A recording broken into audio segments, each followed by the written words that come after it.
সুপ্রিয় শিক্ষার্থী, আমরা সমাসের গত আলোচনায়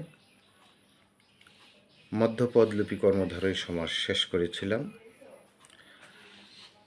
আজকে আমি খুব গুরুত্বপূর্ণ একটি সমাস রূপক কর্মধারয়, এই সমাসটি নিয়ে তোমাদের সাথে আলোচনা করতে চাই। তবে আলোচনা শুরু করার পূর্বেই আবার বলে রাখি, ইউটিউবে যে আমার চ্যানেলটি নীলবোতামের কাব্য, সেটা তোমরা ভিজিট করতে পারো এবং সেটা সাবস্ক্রাইব করে তোমরা সেই আলোচনাগুলো ধারাবাহিকভাবে দেখতে পারো। তো রূপক কর্মধারয় সমাস, এটা নিয়ে অনেক ছাত্রছাত্রীর একটি সন্দেহ রয়েছে। তারা প্রায়ই এটাকে উপমিত কর্মধারয় বলে ভুল করে। আজকে আমি সেই বিষয়গুলো পরিষ্কার করে দেব।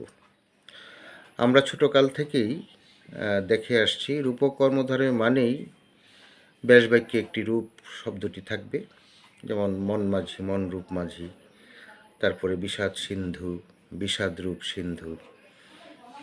ঠিক আছে কথাগুলো, ব্যাসবাক্য ঠিক আছে, কিন্তু পরীক্ষার হলে বা পরীক্ষার প্রশ্নে ব্যাসবাক্য কিন্তু মোটেও আসে না।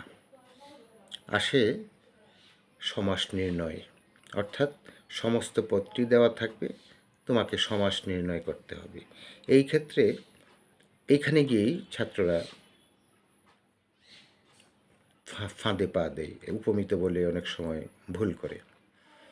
আমি কয়েকটি গতানুগতিক নিয়মের কথা বলবো, যেগুলো সমাসের খুব বেসিক নিয়ম। তা আজকে আমি বেসিক নিয়মের বাইরে থেকে কথা বলবো এবং আলোচনাটা করব।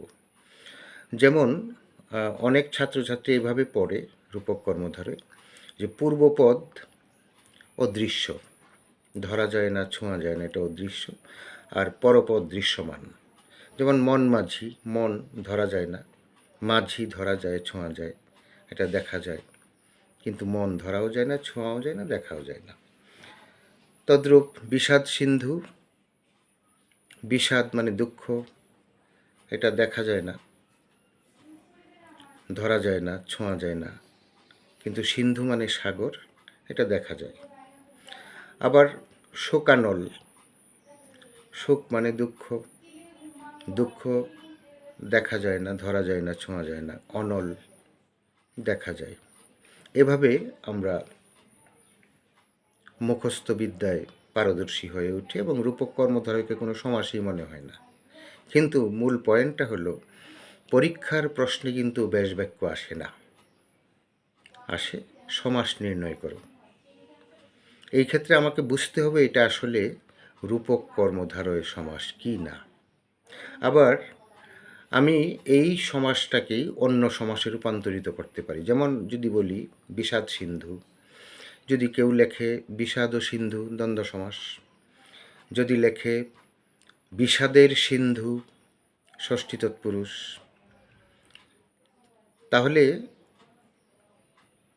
বিষাদ ও সিন্ধু, বিষাদ সিন্ধু দ্বন্দ্ব সমাস বা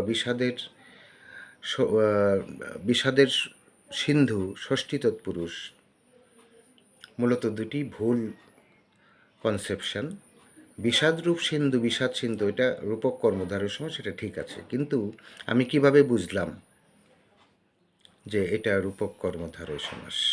এটা বোঝার মূল পয়েন্টটা হলো, পূর্বপদ এবং পরপদ এই দুটার মধ্যে একটি অভেদ বা অভিন্ন কাল্পনিক বিষয় কাজ করে। যেমন মন মাঝি, আমরা জানি মন রূপ মাঝি, তো এটা মন ড্রাইভার হতে পারত, মন পাইলট হতে পারত, মন চালক হতে পারত, হয় নাই তো? কারণ মন এবং মাঝি, এখানে মন এবং মাঝির মধ্যে একটি অভিন্ন সত্তা, অভিন্ন ভাব কাজ করে, এবং মন রূপ মাঝি, এটাই এই ব্যাসবাক্যটি সত্য।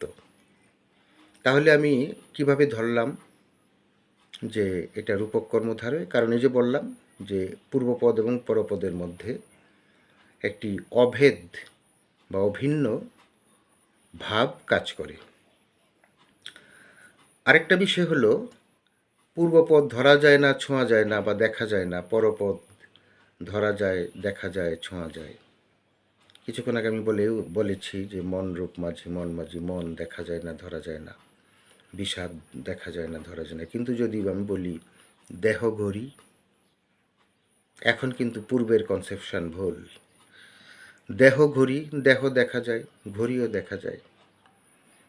তাহলে পূর্বের যে ধারণাটা সেটা আমাদের ভুল ছিল। কিন্তু দেহ এবং ঘড়ি এই পূর্বপদ এবং পরপদের মধ্যে একটি অভিন্ন ভাব কাজ করে। দেহ ঘড়ি বলতে দেহর সাথে অন্য কিছু যায় না।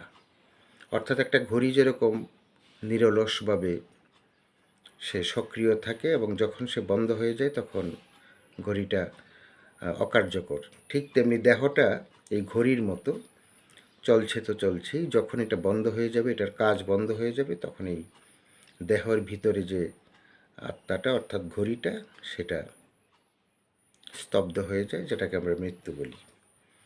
তা কাজেই রূপক কর্মধারয় সমাসটা হলো ব্যাসবাক্য ঠিক আছে, মনরূপ মাঝি, দেহরূপ ঘড়ি, দেহরূপ কাণ্ড, সুখরূপ অনল, সব ঠিক। কিন্তু আমি আবারও বলি, পরীক্ষার হলে কিন্তু ব্যাসবাক্য আসে না, আসে সমাস নির্ণয়। পূর্বপদ এবং পরপদ দেখে আমাকে নির্ণয় করতে হবে এটা রূপক কর্মধারয় সমাস কি না। তো কাজেই আমি যে আলোচনাটা করলাম যে পূর্বপদ এবং পরপদ এই দুটির মধ্যে একটি অভিন্ন বা একটি কি বলবো এটাকে, হ্যাঁ, অভিন্ন ভাব কাজ করে।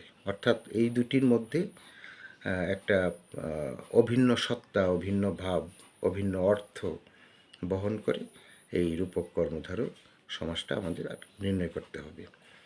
তো ধন্যবাদ।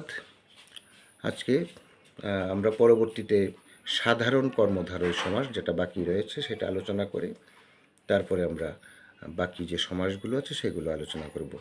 তো আবারও বলি, তোমরা সেই আমার ইউটিউবের যে নীল বোতামের কাব্য চ্যানেলটি আছে সেটা তোমরা সাবস্ক্রাইব করে ইচ্ছা করলে এই আলোচনাটা সেখানেও দেওয়া আছে, সেটা তোমরা ইচ্ছা করলে আবারও দেখে নিতে পারো। ধন্যবাদ সবাইকে।